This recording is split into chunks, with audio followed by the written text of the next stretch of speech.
Well, guys, before we start this episode, I got one question, and I need to ask the Whammy something. Yo! Hey, Whammy, is there any truth to the rumor that if you were offered the job of Speaker of the House, would you accept it? Yes, I'll run for Speaker of the House, and I will raise your taxes. Oh, Whammy, that's Boing. pathetic. Get out of here. I don't want to hear that. I don't want you raising my taxes. Who do you think you are, IRS? That's a wrestler, by the way. No, I thought it was... Mr. Black. Okay, I'm out of here. Okay. We are the most amateur podcast $2 can buy. $2. $2? $2? $1.98. Okay. Oh. You win the prize! Sing it! Take the cake! This is It Was a Thing on TV. Hey, before I change my mind! I give you Super Train.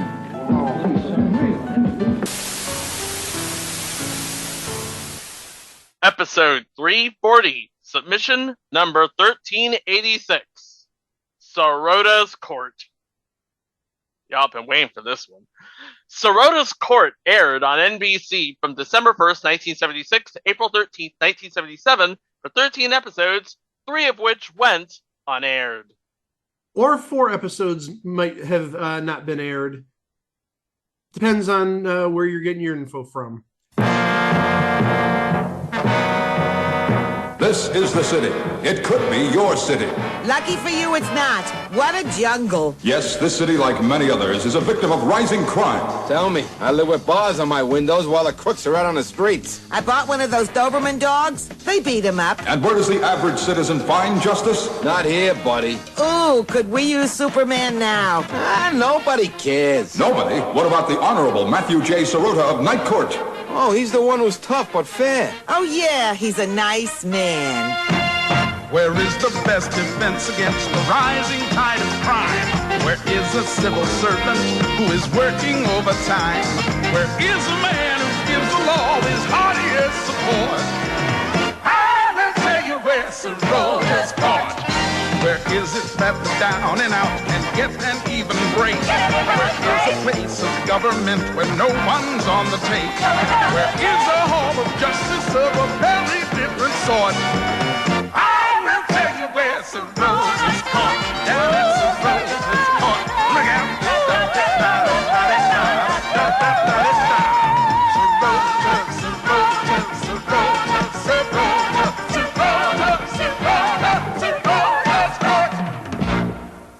Okay, kids, I'm going to tell you a story.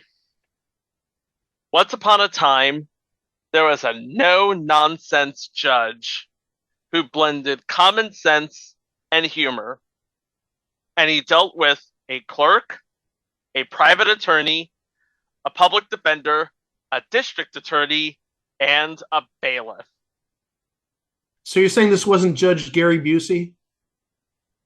No. You included the lawyers and all that, and you sort of disqualified Gary Busey. Okay. Yeah. Gary Busey has lawyers? What? What is this nonsense? Pet justice! So yeah, we have a night court judge whose courtroom included an arrogant district attorney who considered himself a ladies' man, a more level-headed female public defender, an incredibly dense bailiff, and the endlessly colorful parade of characters whose cases the judge presided over. Sounds familiar, doesn't it? Yeah, but that's 7 years down the line. Or 47 if you're talking about reboots. Oh! Mm-hmm. Yeah, that's why we put this on the schedule this week, because the revival of Night Court is coming. Yep, with Melissa Rauch as Harry Stone's daughter. Also a prominent jurist. Also, let's not bury the lead. Dan Fielding is back. John Larroquette. But I have a question. Does he still have his mojo? Well, you know, there's certain pills that are out there, right, Frank Thomas? Well, What the hell is that? That's eugenics. But that's Willem Dafoe. Not Frank Thomas, but whatever. Well, Frank Thomas pitches it is what I'm getting Oh, at. yeah. Okay. By the way, special shout out to Adam Nita for the description of this program. Because, true story, I saw this on his Facebook page. Then I remembered, wait a minute, Night Court's coming back. Let's put this episode on with Night Court. Because this is actually one of the most brilliant but canceled, apparently, court series ever to come out of the 70s. Who knew? Yeah, we'll talk about that a little bit later. Before we talk about the episodes and the reviews, let's talk about the denizens of Sirota's court. We have, of course, the titular judge, Matthew J. Sirota, is played by Michael Constantine, who you would remember as a star turn as Gus Portokalos in My Big Fat Greek Wedding.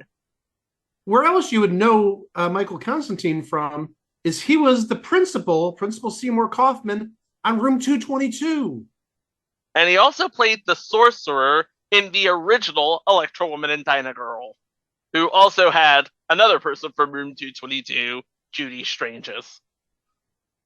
And then we have court clerk Maureen O'Connor, with whom Sirota had an on-again, off-again affair, played by Cynthia Harris, who actually played Wallace Simpson in the movie Edward and Mrs. Simpson, which is a biographical drama about the real-life King Edward who abdicated the throne to marry an American. Again, the more things change. But aside from that, she played Sylvia Buckman in like 3/4 of the run of Mad About You. If I'm not mistaken, that was Paul Reiser's character's mom. I never saw Mad About You, so I don't know. I didn't either. Then we have public defender Gail Goodman, played by Kathleen Miller, who is just, if you've ever seen the one clip from the Tonight Show, she was just an absolutely sheepish public defender. She hasn't been in much, actually. This is like the longest she's ever been in something. Although she did play 2 different roles in 2 different episodes of Starsky and Hutch. Then we have the assistant district attorney, the lecherous assistant district attorney, H.R. Bud Nugent, played by the one, the only, Fred Willard. Talking about Fernwood tonight, talking about America tonight, talking about, God, what hasn't Fred Willard been in? I think we can safely say future Hall of Famer. Definitely. And don't forget, he was in Wall-E. He was the president of the Buy and Large Corporation. Oh yeah, he did not play a character or an animated character. That was actually his face in a video. Yes, it was, but hold on a second if I can get it real quick. Because I got it for Christmas. Oh, this is interesting. The Criterion 4K release of Wall-E. Oh, nice. Nice. Oh, wow. And also, we did talk about Fred Willard last week. We're not going to repeat why we talked about Fred Willard last week. I won't say why, but Ernest Borgnine, can you say what he does best? I masturbate a lot. Oh, boy. And then we have as a private lawyer, Sawyer Dabney, who will take any and every case that comes across to him, Ted Ross, who you would probably remember as the Lion in The Wiz, which would actually be the next role he had after this was canceled. But yeah, we talked about him already. He played Sergeant Devon in previous installment, Magruder and Loud. He also played Bitterman in both Arthur movies. And rounding out the cast as bailiff John Belson is Owen Bush, who played Benson January in a seminal season 4 episode of Maverick. You might not know him from anything else specifically, But man, oh man, does he have a long resume. I don't want to call him that guy from that show, but he definitely qualifies essentially as that guy from that show all the way up to 2000. He was in everything from Bonanza to Gunsmoke to Dynasty. He played a Justice of a Peace there. He's everywhere. That's without going through every role he ever had. He's been in a lot. He's done a lot. And together they see a whole lot of colorful characters coming through Night Court. The kind of characters that you wouldn't see in the daytime court because daytime court is for normies. Now that we know all of who's in Sirota's court, let's talk about the kind of cases that Matthew Sirota would see in his court. Starting with episode 1, The Reporter. Judge Sirota picks a bad day to take frequent recesses so he can follow a football game. A reporter is in Sirota's court doing an article on the worst judges in America, and the staff scramble when they find out. The worst judges of America. So they're all wondering who is the worst judge in America. And could that be me? Yes. And all this guy wanted to do was follow a football game. Now he's fighting for his reputation. Actually, we have a couple of known names on this episode. The first one is Victor Buono, who played a role on this episode. He actually played the reporter. He played the reporter who was reporting on the 10 worst judges in America. We've talked about him already in 2 previous entries. Here's Boomer, where he played Dr. Frankenstein. That was his character's name. We checked. And Supertrain, where he played a character named Misto. But he was also a regular on future entry, Man from Atlantis. Chico, he wasn't just in 2 shows that we previously covered. He was in a 3rd. He was on Flying High on 1 episode. Ooh. But perhaps the most known name of the 2 known names on this episode, playing the role of JV, Philip Michael Thomas. I believe he was one of the people being seen in court, and if that is true, then he would probably be there to turn his life around, move to Miami, and join the Vice Squad as Rico Tubbs. Hey, remember, Philip Michael Thomas was also in Grand Theft Auto Vice City. Yep, Philip Michael Thomas was in Grand Theft Auto Vice City. He played Lance Vance. Not to be confused with Lance Bass. It's Lance Vance. Doing the research that we do from time to time around here, I stumbled upon a review of the first episode of Sirota's Court, and I'm going to read it right now. The second comedy hit aired by NBC last night, and what I mean by the second one, the first one would have been CPO Sharky, which really is a funny show, even though it's on the list and we'll probably eventually cover it one day. So getting back to it, the second comedy hit aired by NBC TV last night, a gem called Sirota's Court, has even more potential to become a memorable TV comedy series. It was pure gas from opening credits to closing fade out in that it produced titters, chuckles, and outright belly laughs. Michael Constantine heads the cast, and it is a super one. He is the presiding judge of a night court, the lowest of the low, and he is most unorthodox. In fact, a journalist is in his courtroom weighing his chances of being included in an article about the 10 worst judges in America. In addition to Constantine's perfect handling of his role, 2 other cast members came across like the proverbial gangbusters. There is a handsome, preening young assistant district attorney and an attractive, ever-trusting young woman who serves as the public defender. Even the minor characters are superbly cast, and if the show wins nothing else, its casting director has a solid claim for an Emmy Award in his particular category. The show also should pick up an award for characterization. Pretty high compliments there for the premiere episode. I have to wonder what people will say about subsequent episodes. But I guess we'll find out as we go along, shall we? Episode 2, Sirota's Car. A promising attorney is bound with marijuana in his possession and decides to act in his own defense. And you know what they say? A person who has himself as a lawyer has a fool for a client. Sirota has to decide how to proceed in a delicate case.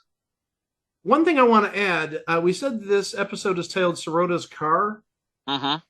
And I know Chico focused on the marijuana part, which actually is, I believe, possessed by Bud Nugent, the character played by Fred Willard. That's like a B plot to all this, because I think this is the A plot. Judge Sirota's car is stolen. In a town full of crime, it was only a matter of time. And at night. And with those wackos that go to night court. Yeah.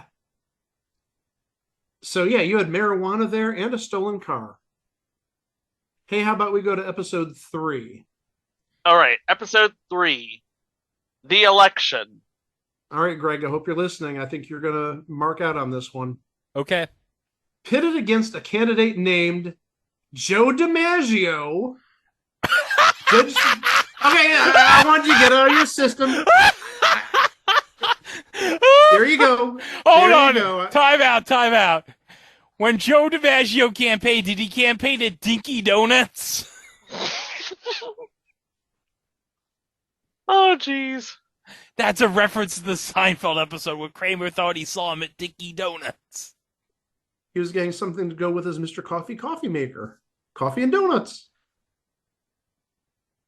So as I was saying, pitted against a candidate named Joe DiMaggio, Judge Sirota tries to ignore the election night happenings by turning to other diversions. What kind of diversions do you think they are? Well, let's see. This would have been... When would this have been? This would have been... Oh, this is December of 76. So it's way past baseball season. So he can't turn on a Yankees game. And well, maybe he has some sort of VCR and can watch old 50s games of the Yankees with Joe DiMaggio. I don't know. Wait, they would have a channel that aired all 50s games of the Yankees on TV? I said videotapes. The videotapes were around in 1976. Why would videotapes of old 19... Time out. Why would videotapes of old 1950s games of the Yankees exist? I'm just making an assumption here. I know they don't exist, but how will he fill his time? Maybe he'll watch the better Joe DiMaggio. I don't know. Maybe he's got Joe DiMaggio baseball cards and he's putting them in order or something. I don't know. I got an idea. Maybe he was looking forward to that night's Bicentennial Minute.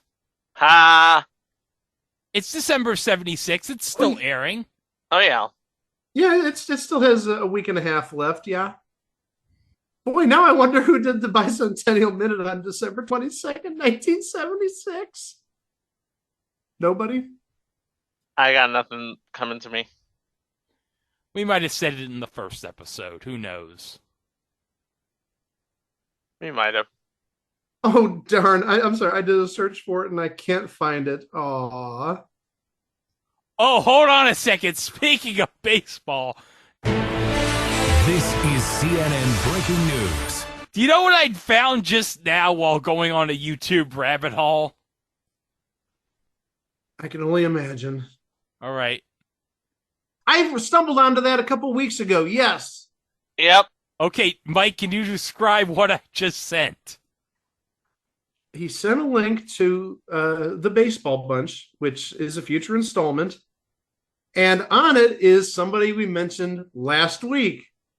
Dusty Baker. Oh, is anyone going to mention the chicken? I feel like somebody should mention the chicken.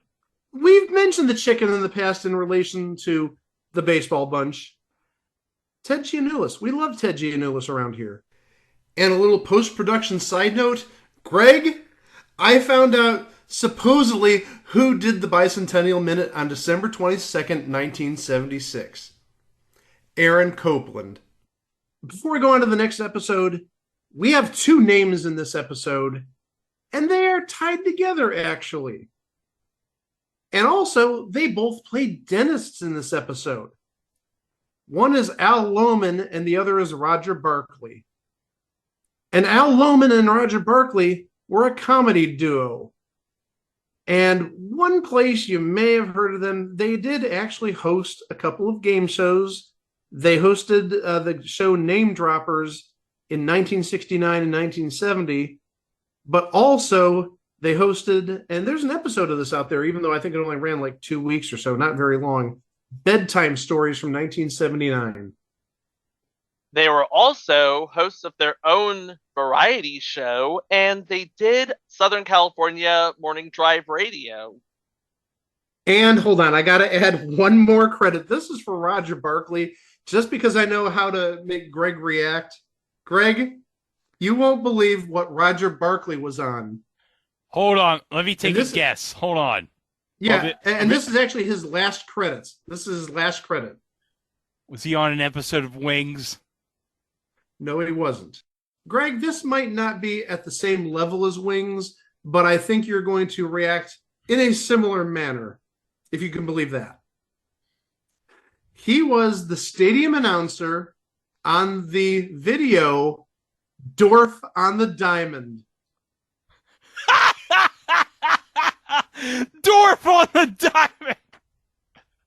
I didn't know there was a Tim Who knew Conway. Dorf could do more than golf? I didn't know this either. This is amazing. I can't believe Dorf does baseball too. Yeah, I thought Dorf just did golf. He does everything, apparently. Dorf on the Diamond. Well, I knew you'd love that, Greg. Now I gotta see if this is on YouTube. Dorf on the Diamond. Oh no! Now you gotta see if this is on YouTube. This could be a mini-sode in the making, friends. Yes, it is! It's on YouTube! This is gonna be a mini-sode in the making, friends. No, this is 40 minutes! This is like live This show.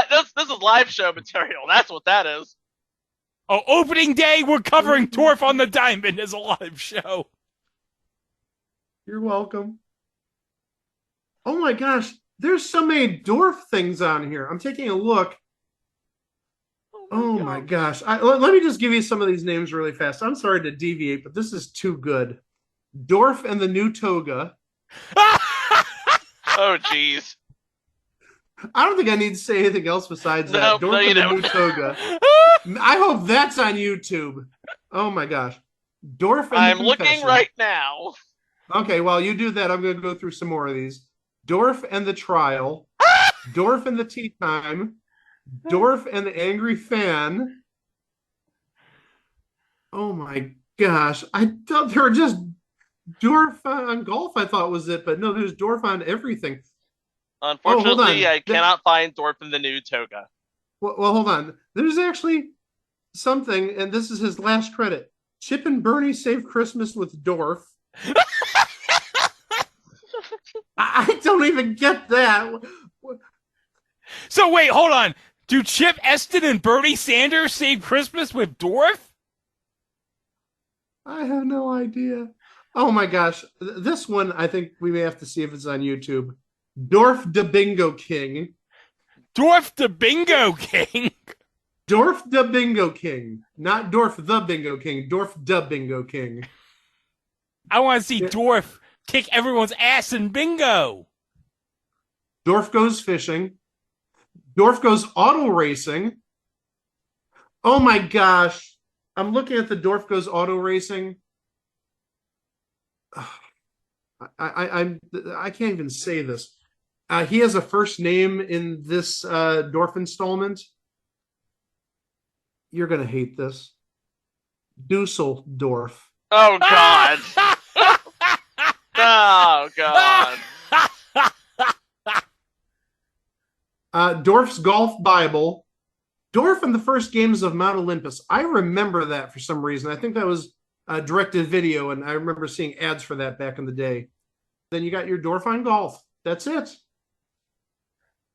So yeah, Dorf the Bingo King is out there, and Dorf at the Mount Olympus Games or whatever it was, and Dorf in the New Toga. I'm sorry, that I why is this not out there, people? Come on. Somebody's got to have Dorf in the New Toga. Tim Conway knew a money-making machine when he knew it with Dorf. He knew he could make all these videotapes, and the money would keep rolling in. Everybody loves Dorf. Yeah, everybody loves Thor. Okay, now we're going to episode 4. Okay, No, hold on a second. Before we go to episode 4, no! I got a question Oh, about no. Dorf on the Diamond. Do you think that when they did a promo for this video, they had Fred McGriff say, "This is the video that gets results"? Somewhere Tom Amansky is smiling. Oh my. Episode 4. Court Fear. Sirota learns that a mob hitman who he once jailed has been paroled and may want revenge. In court, Sirota tackles cases on dognapping, a potentially pornographic movie called A Mother's Goose, and the issue of gay marriage. Finally, the mob hitman arrives in court, leading to a showdown with Sirota. Playing the role of Lombardi, who I believe is the mob boss, William Bogert, who we've talked about on this podcast before. He was Mr. Brindle on Small Wonder. He also played the reporter in Greg's favorite Dave Chappelle show sketch. Which sketch is that? That would be the Black Klansman sketch. Oh, the Clayton Bixby sketch. Yes. With the dad from War Games. With the dad from War Games, who also played the neighbor dad from Small Wonder. Oh, I'm so glad Mike wasn't here when we referenced Clayton Bixby on this podcast.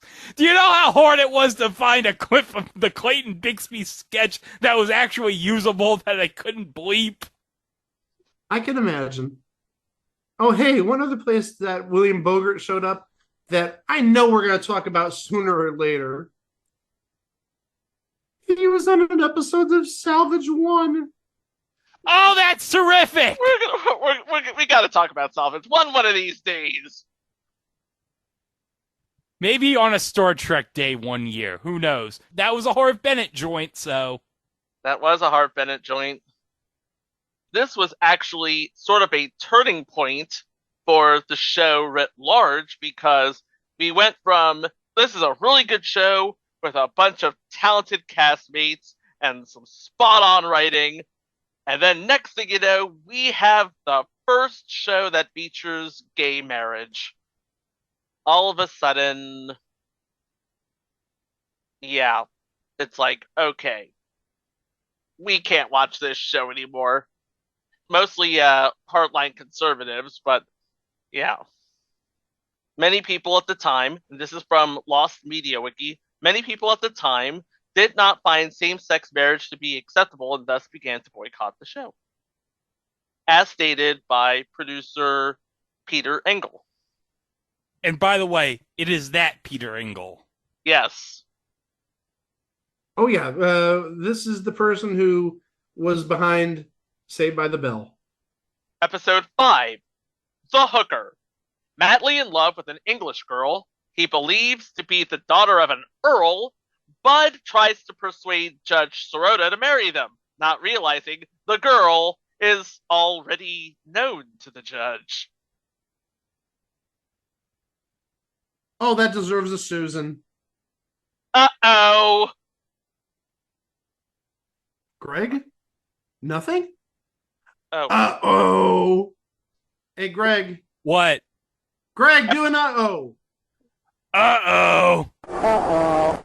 Yeah, the reason for that was I was muted because my mind was occupied on other things at the moment, which, if you know me personally, it's kind of understandable, but I'll explain them all in next week's episodes. Don't worry. Episode 6. The Judge.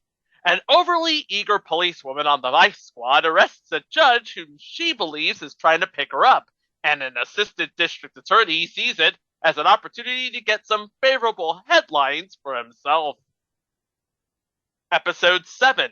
DA DOA. A vacancy in the district attorney's office sets Bud spinning as he fantasizes himself in the top spot. Because that's what all assistant DAs imagine. The big seat. Episode 8. Pilot. A new public defender is out to save the masses. Episode 9, and this was actually the last aired episode, The Split Up. A full moon brings all sorts of crazy cases into Sirota's courtroom. Maureen and Sirota find themselves at odds as the judge feels Maureen is taking him for granted. Playing the role of Jeff is Ted Chapman, who you would probably know as one of the stewards in Airplane or a policeman in Bananas. Playing the role of Barney is Corey Fisher, who was Captain Bandini in the movie version of MASH. Oh, the movie version of MASH, because we love to talk about the movie version of MASH, and we all know why. Because John Shuck said the F word in MASH. The first one. The first F word, that is. Yes, the first F word in all of cinema belongs to John Shuck in MASH. Or at least for a Hollywood production, let's say. Yes. He was also in 13 episodes of something called Sunshine, which I don't even know what that is about. It certainly isn't Mr. Sunshine with Matthew Perry. No, it's just Sunshine. And for some reason, it spawned a sequel. What? It spawned a sequel. It has Meg Foster and Brendan Vaccaro in it. And for some reason, music by John Denver. What? And then you get the 4 episodes that did not air on television, starting with The Alien, which would have aired on April 20th, featuring Peter Elbling as Nicholas, who thinks he's an alien, who, of course, you best know him as a morgue attendant in The Man with Two Brains. Episode 11, The Old Friend, which has nobody of any note. Episode 12 as Snake and the Old People, again, nobody of note. And episode 13, The Vacation. I'm guessing Matthew takes a vacation. And hilarity ensues. And hilarity ensues. I'm going to speculate about those last 4 episodes. All right. Since we don't have any guest stars, is it possible maybe they wrote scripts for the episodes but never produced them? Perhaps. Because they had scripts for all 13 episodes. But the show was...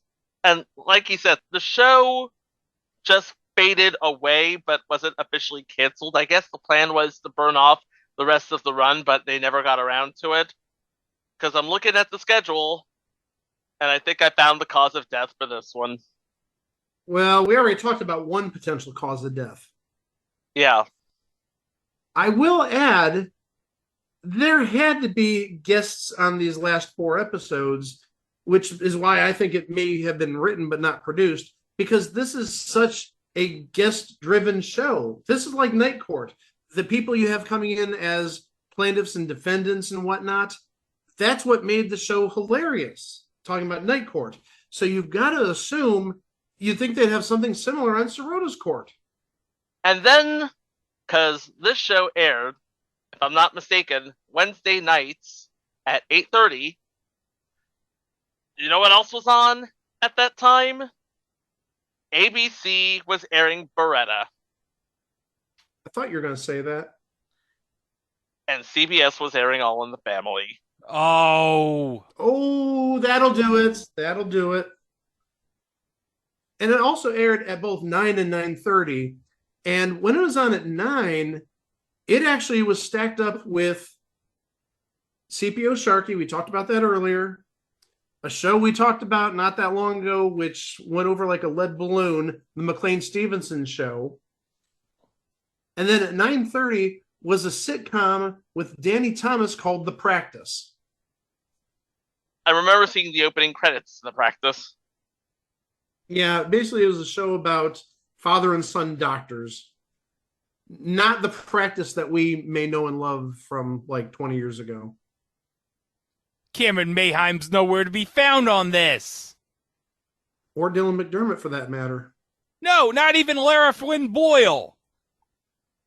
William Shatner. Is anybody going to mention William Shatner? Or James Spader. But NBC, because this was NBC in the 70s, and Fred Silverman was trying damn near everything, if I'm not mistaken. Well, was he even there yet? I don't think so. It was like 1977, right? Yeah, so doesn't he get there? 77, 78. Yeah, 76, he would have still been at ABC at the time, I believe. Yeah, it would be at ABC. Yeah. But they tried working the block around in early 77. They added the life and times of Grizzly Adams on Wednesday nights, and that did not help the night at all. As beloved as that show is, it just did not help the night out. How could Grizzly Adams not solve everything? It's Grizzly Adams, people! America, in 1977, what was wrong with you? So, where is Sirota's Court now? We have one episode available on archive at the Paley Center, if you're ever in the area. 3 scripts still exist from the ones that were produced as part of the Cornell University archive, but unfortunately the rest of the series is considered lost media. One of us needs to get on the horn with Peter Engel and find out where it is. Yes. And who knows? Maybe somebody finds all the episodes, maybe somebody posts all the episodes, and we revisit all the episodes. Who knows? Oh, that would be great. But the only clips to exist online are the opening music and a 2-minute clip to promote the debut of the show from Carson. Yeah, this clip from Carson came from Michael Constantine when he was on the Tonight Show. Yep, this is from November 30th of 1976.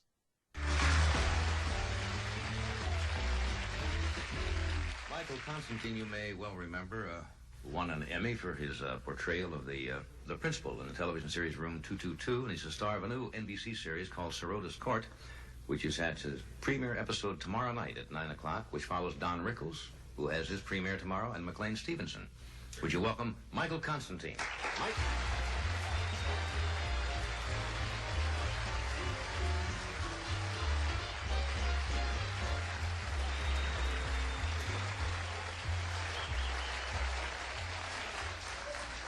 I'm going to add, I think one of the people that stood up there, I don't think, is Ed on the panel? I don't think that's Ed. I think I saw Pat McCormick there. So maybe Ed was out that night and Pat McCormick sat in for him. Perhaps. I mean, the videos kind of... Well, yeah, that's Rodney Dangerfield. That's not Ed. That's Rodney Dangerfield next to him. Yeah, that's definitely Rodney Dangerfield. Show which debuts tomorrow night on NBC called Sirota's Court, about some of the wacky things that go on during night court. I guess it'll speak for itself. Yeah, I guess. This is not exactly my big scene or anything like that. It just shows you some of the people on the show and some of the nuttiness. Okay, watch the monitors here in the studio. Bob, you want to... The court calls L.V. Tyrone. Your Honor, let's talk about taste for a second. What kind of person walks around in public like this? In a mismatched, totally uncoordinated, obviously off-the-rack outfit. It's incredibly tacky. What's the charge? Because if it's creating an eyesore, I'm throwing the case out. One charges, Your Honor, take your pick. We have disturbing the peace. We have vagrancy. We have loitering in a public place. And we have the biggie, procurement for purposes of prostitution. PPP. How do you plead, Mr. Tyrone? Your Honor, there has been a great deal of discussion about this man's appearance. But the color of his clothing is not why he is here. It is the color of his skin that has marked him a criminal. If Mr. Tyrone were a white man dressed like that, he would go unnoticed. But Mr. Tyrone is black. And we've all been conditioned to believe that white is good and black is bad. White is clean, black is dirty. You're married in white, you're buried in black. Did I hear a not guilty anywhere in there? Most certainly did, Your Honor. Good. Case is continued. What's the next opening? Oh, Your Honor, we request an immediate trial. Tomorrow my client begins a religious retreat. God bless him. Is the arresting officer in court? Yes, right here, Your Honor. You have a report? Yes, Your Honor. The defendant was observed reconnoitering the A level of the bus terminal and also observed approaching female arrivals in a suggestive manner. He was overheard to mutter such phrases as, LV is the best, be my baby, and $50 a trick. Are there witnesses in court? Yes, Your Honor. That's him, but he only offered me 20.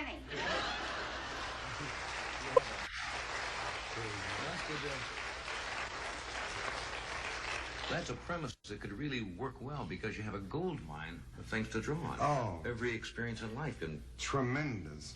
I should say that there are a couple of members of our cast. As I said, that was not what you'd call my big scene, but it gave you a chance to see some of the other people on the show. One of the people you didn't see is an actor named Ted Ross, who was in The Wiz in New York, who got a Tony Award in The Wiz and who's wonderful on the show, and Owen Bush, whom you only saw just a little bit. I saw Fred Willard, who used to be with the Ace Trucking Company, and Victor Buono. Yes. Sitting in there. So good luck with it. Thank you. Look forward to seeing it tomorrow, Mike. You could definitely see a lot of Night Court there. Not necessarily 100% like Night Court, because they never went to an arresting officer in the gallery and said, what report do you have, or are there any witnesses? No, it wasn't like that on Night Court, but you can still see parallels there. Yeah, you can definitely see parallels, and I've seen every episode of Night Court. I don't remember ever seeing an arresting officer.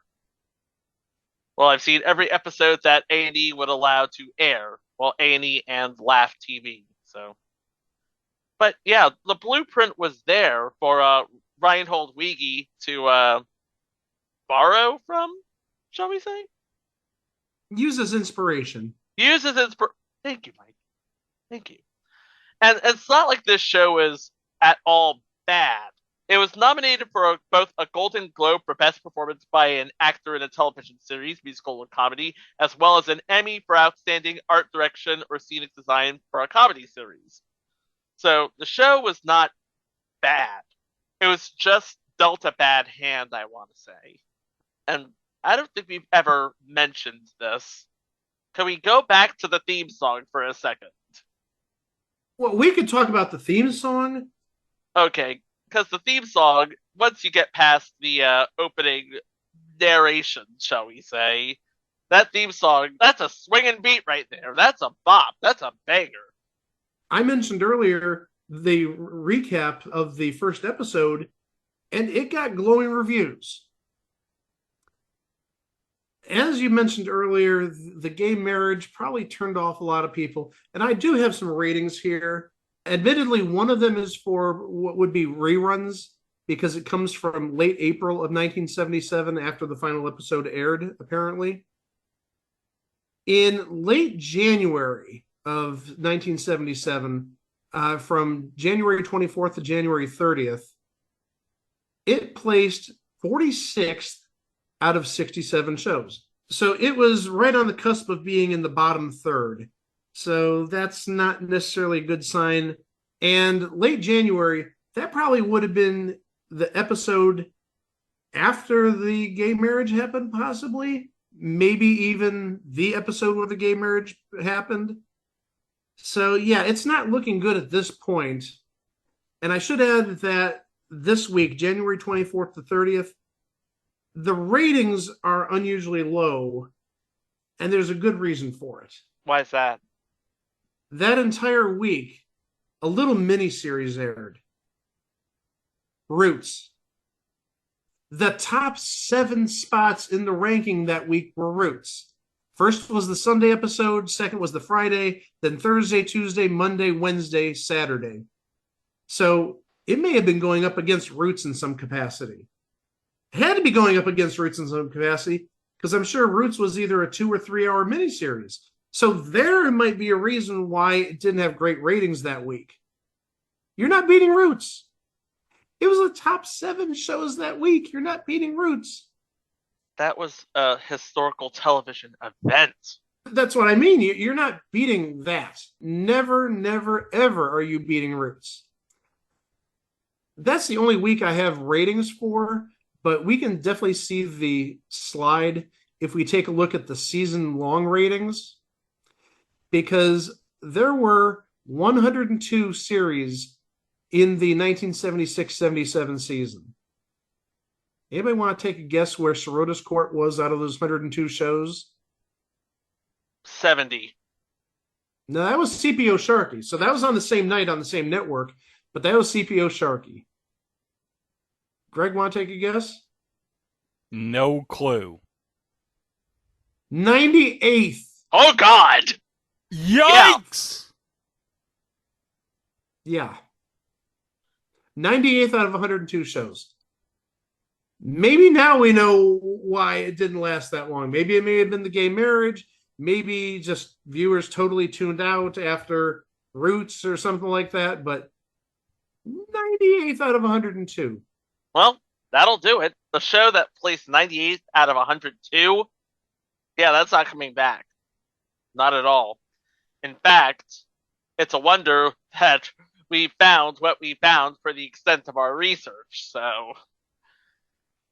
Oh, I'm going to just throw out there for comparison's sake, McLean Stevenson, 81st. Oh, of course.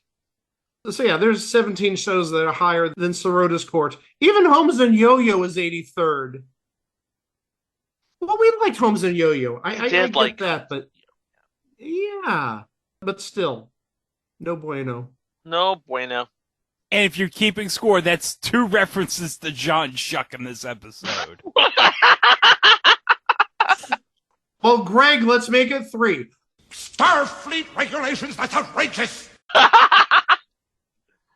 Oh, Shuck. There's 4. Hold on, guys. Later this week, we're going to answer that big question, Chico. Yes. What does God need with a starship? So, Sirota's Court. The blueprint was there for greatness. They followed the blueprint. But they were up against Beretta and All in the Family, and ultimately, it became just a thing on TV. But if they waited 7 years, they would have better luck. 9 if you don't count the first 2 seasons of Night Court. Yeah, once they can find a bailiff that lived. Yeah, and a public defender who, well, will stick around for more than a year. God, I miss Marky Post. Anyway! You know, it probably also wouldn't have hurt if they found a 6'8" bald bailiff. Mm-hmm. Greg? Well, you miss Morky Post, but I miss Charles Robinson. And there's one reason why I miss him so much. That's a penis. Are we pulling out all the stops today? All the No, we're not. We're not pulling out all the stops today. Hoot Wireless. Hoot Wireless. There. Now we're pulling all the stops today. New year, folks. New year. New year, same nutty show. Yay!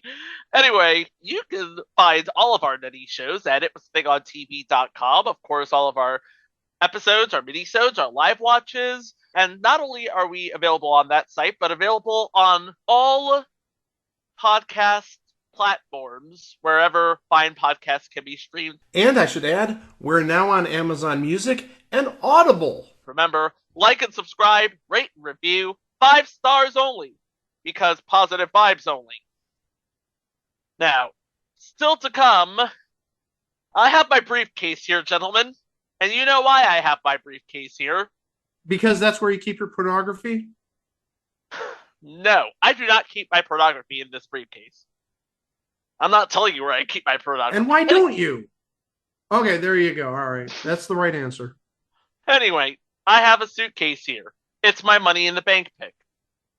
We're going to talk about the things that I like on my birthday. And twins. All of that is coming up next time right here on It Was a Thing on TV. For Greg, for Mike, I'm Chico. Thanks for listening. Please be kind to each other, and we will see you for the next one. Wow! Hey guys, there's one thing we didn't talk about regarding the opening of this episode. We talked about the music and everything else. There's a short person in that opening credits, in that opening scene. I wonder if it's Billy Barty. It looks like Billy Barty, but that could describe a lot of shorter people. Wonder if it's Billy Barty. I don't know. If that's him, guys, he's cementing his addition to the Hall of Fame. The little guy, the short person running around in the courtroom, in the hallways. Did he have a magician and never? Nobody had a case. True story. They stuffed him in a footlocker.